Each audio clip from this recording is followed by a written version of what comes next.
So our test is an IgG specific, and I don't mean to get in the weeds, IgG specific antibody test.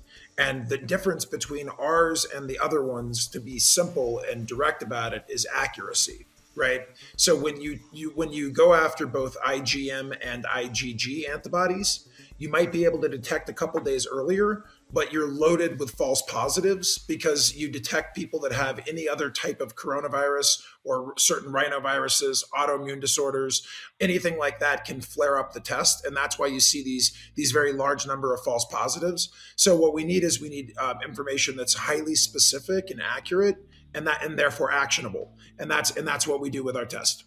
What makes the PCR test so weak is the process that explain to us why that test is inferior to an antibody test, just so that the layman can understand the importance of this. So I think Tony, you said it really well a minute ago. You cannot have the antibody test and see if you've been exposed in the past. You can only see if you're actively carrying the virus right then, and it's detecting viral DNA, like the actual virus in your nose or in your throat. And so it's a very different type of test. So it wouldn't be able to tell you if you have immunity and you can get back to work. Yeah, I was going to say, first of all, important to note that there is a version of a coronavirus that is causing the COVID-19 pandemic, right? The coronavirus has been around for a long time. It's the virus that causes the common cold. It's the particular variation of this SARS-CoV-2 that is causing this pandemic, and so you can't confuse the two. Mei, you're in the labs right now of COVAX. Again, COVAX is the company that was spun out of United Biomedical. It holds all of the assets and both the testing and the vaccines. Can you go a little bit into the science of what the diagnostics, what is an antibody test, a little bit more detail versus a PCR? Yeah, sure. So I think Lou did a nice job where PCRs, there's a good use for them, right? And at the end of the day, when we're fighting in this, you need lots of tools in the toolbox. And so the PCR has its own benefits. It can detect who has an active infection in that moment and who needs medical treatment immediately and who needs to be quarantined. What an antibody test does is it actually, whenever your body is exposed to a virus, it starts fighting it off and it generates antibodies against it to neutralize it. So what our antibody test does is actually just detects those antibodies against SARS-CoV-2. There are a couple different types of antibodies. One is the first wave called IgM, and then there's a second wave called IgG, which are these longer lasting antibodies that last for months and months after you're initially exposed. And those are the ones where if you're re-exposed, they help quell the virus so that it's either milder or you don't even feel it, hence immunity. So what our test is you'll see and probably read about lots of antibody tests on the market, and they're kind of a couple different types. One are these rapid tests. They look like home pregnancy tests kind of thing, and you pop the little prick of blood in them. And they have their use too. They're probably convenient. They seem convenient. They could be used at point of care. But like Lou said, these are less accurate, and as a result, they're less useful for really studying the disease on a mass scale. How much less accurate? What are the numbers being discussed out there with the false positives and false negative rates? When you look at the sensitivity and specificity, it's usually between 80 and 90%. And it doesn't seem like much, but when you're testing millions and millions of people, that's a lot of numbers of people. And so when you actually do a seroprevalence study, if you had, let's say, you can essentially, with that type of disparity, you can be off by a factor of 3, which in some ways, if you're making public health decisions, is difficult. So the other thing with those tests is, they're difficult to deploy and centralize. So a lot of times, because of the accuracy and that difficulty, they actually have to be confirmed with lab tests.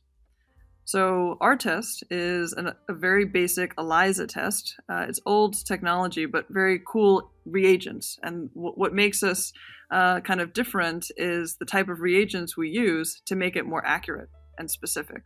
So we can absolutely differentiate between SARS-CoV-2, COVID-19, and other naturally circulating coronaviruses in the US. We're also very high throughput. So I have this plate here, but it's basically like a simple 96 well plate. So each one is like a specimen, and these can be put into a machine and automatically run. So you're talking about 96 tests in about 2 to 3 hours. Oh, sorry. I was Yep. just going to say that there's machines that can run 8 or 10 of those at a time. So that means in a 2 hour period of time, you're running through literally thousands of the individual tests. And ELISA is a platform that already exists around the world, so it makes it deployable in a greater tempo, correct? Exactly. I mean, we have the capacity to run millions and millions of tests worldwide a day based on the labs that already have basic ELISA capabilities. So it's a very high throughput, highly scalable test, and is should be used for mass screening. What's the price point that that COVAX is going to be providing these tests to folks for? So it's definitely cheaper than the PCR and other rapid tests, depending on scales between $5 and $21. Now you're doing these tests. I know, and you both live in Telluride. I know your obviously your facilities are in New Jersey, the medical facilities and so forth. But you decided to do a test that was going to be open to the community there. And part of the challenge we're having with these numbers, the original numbers coming out of Wuhan were 3.5%, 4.5%. Some people are projecting 5%. And we closed the entire world based upon this understanding of a pandemic that was not just that it was spreading rapidly, but what was really happening was we thought people were dying in mass. Now you see it on the news. You watch the news every day. You think it was, the end of the world. When in reality, there are 650,000 people that die of the flu every year. And as you probably know, they no longer require, since February, that you actually even do a test to say they died of COVID-19. So some of it is just speculation, whereas earlier they were much more rigid. You guys want to find a test because as we test more people, and you find more people who have the virus, but there's no symptoms whatsoever or mild symptoms, it changes the morbidity level, which changes whether or not we should be shutting down the whole world or economy. You wanted to show that. What have you learned so far? I think you're halfway through the test. You're about a week through it. Tell us what the test is about, what you're trying to find out, what you know so far, and what you hope to know in about a week. Yeah, absolutely. So this is the first time in as far as we know in the history of the world where there's been an antibody test offered to every resident in the county. And the results and the outpouring of support from the community have really been overwhelming. And we ended up with north of 70% of people participating. And the idea is that by testing at the beginning, just like you said, you find out how prevalent it is. And you find out if there are maybe more people that were